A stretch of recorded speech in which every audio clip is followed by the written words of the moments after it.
उद्योग व्यापार मंडल के पदाधिकारी को एंटी करप्शन की ओर से किया गया सम्मानित।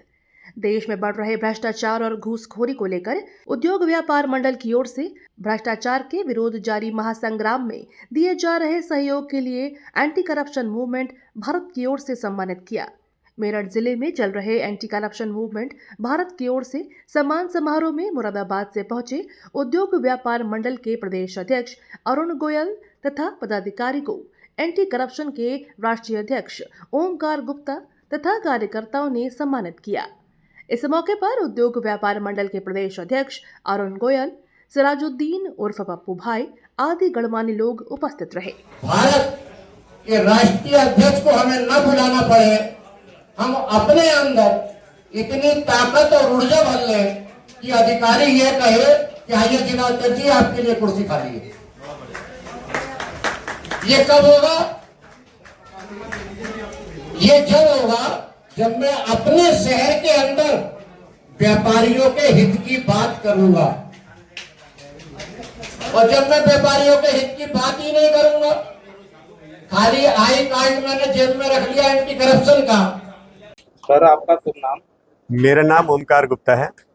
सर, जैसे क्या आज यहाँ पर आपने एक मीटिंग अटेंड की है, इसका क्या उद्देश्य है? एंटी करप्शन भारत की जो मीटिंग अमल बुलाई गई है वो अपने कार्यकर्ताओं में जोश पैदा करने के लिए बुलाई गई है, और दूसरा यह है कि जो इनके सामने समस्याएं आ रही हैं, जो हमारे कार्यकर्ता हैं उनकी जगह जगह समस्याएं आती हैं, उन समस्याओं के समाधान के लिए मीटिंग बुलाई गई है।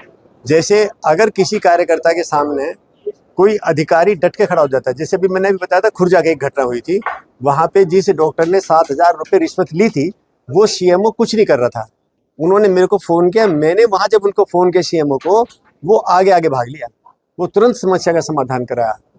ऐसे ही और कई जगह ऐसी हुई, जैसे पुलिस के केस होते हैं, कई बार हमें सीओ को भी फ़ोन करना पड़ता है, एसएसपी को भी फ़ोन करना पड़ता है। तो कार्यकर्ताओं की मीटिंग इसलिए बुलाई गई थी कि भाई इनका जो दुख है, इनका जो दर्द है, ये भी पता चले कि भाई वहाँ क्षेत्र में इनके साथ क्या हो रहा है, इनके साथ क्या दिक्कत आ रही है। कई बार इनको डिप्रेस करने की भी कोशिश की जाती है कार्यकर्ताओं को।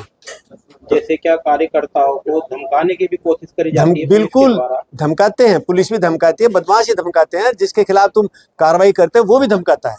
आप कहाँ पर कितने शहरों में लगभग इस समय हमारा हिंदुस्तान के 27 प्रदेशों में एंटी करप्शन मूवमेंट पूरी तरह से काम कर रहा है, और प्रतिदिन कम से कम 10 लोग अरेस्ट हो रहे हैं रेड हैंडेड।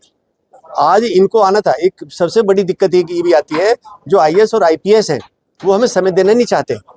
कारण इसका क्या हो सकता है ये तो वो जाने, लेकिन वो समय इसलिए नहीं देना चाहते, जहां तक मैं समझ रहा हूं, कि कहीं उनकी पोल ना खुल जाए। तो इसी तरीके से अगर किसी कार्यकर्ता के साथ में कोई अन्याय होता है या उसके मिलने वाले के साथ कोई अन्याय होता है, उसके अड़ोस पड़ोस में कोई अन्याय होता है, अगर फोन किया जाए तो उस पर एक्शन लिया जाए? 100% एक्शन होगा, और इतना ही नहीं, एक्शन तुरंत होगा, मतलब तुरंत जाएगी पुलिस। अभी मैं आपसे बताऊं, ललितपुर गांव, झांसी से आगे ललितपुर जिला है, वहाँ पे हमारे एक साथी के खिलाफ झूठा मुकदमा लिखवा दिया था। शाम को उसका फ़ोन आया, मैंने शाम को सीओ से बात करी, इंस्पेक्टर से बात करी, और फिर जो हमारे मंत्री जी थे उनसे बात कराई, और बात कराने का ये फायदा हुआ कि मुकदमा खत्म हुआ।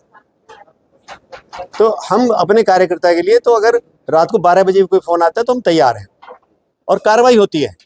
अगर आप मेहनत कर रहे हैं तो कार्रवाई होती है, हमने देखा है।